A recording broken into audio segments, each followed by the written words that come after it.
बिस्मिल्लाहिर्रहमानिर्रहीम। अस्सलाम वालेकुम। शुमाल HD न्यूज़ के साथ मैं हूँ ईशा रानी। आपको एक अहम खबर से आगाह करते चलें। सुप्रीम कोर्ट ऑफ पाकिस्तान ने PTI को 20 दिन में इंट्रा पार्टी इलेक्शन दोबारा कराने का हुक्म दे दिया। इलेक्शन कमीशन ने इंट्रा पार्टी इंतखाबात से मुतालिक महफूज फैसला सुना दिया। इलेक्शन कमीशन ने 13 सितंबर को फैसला महफूज किया था। इलेक्शन कमीशन ने पार्टी इलेक्शन पर नोटिस लिया था, जबकि PTI ने 8 जून को पार्टी इंतखाबात की तफसीलात जमा करवाई है। इलेक्शन ना करवाने की सूरत में कानूनी कार्रवाई होगी और PTI का बल्ले का निशान फिलहाल बरकरार है।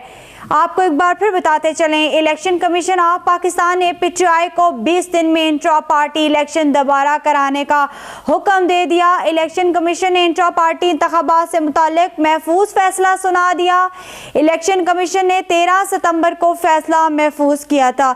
इलेक्शन कमीशन ने पार्टी इलेक्शन पर नोटिस लिया था, जबकि PTI ने 8 जून को पार्टी इंतखाबात की तफसीलात जमा करवाई है। इलेक्शन न करवाने की सूरत में कानूनी कार्रवाई होगी और PTI का बल्ले का निशान फिलहाल बरकरार है।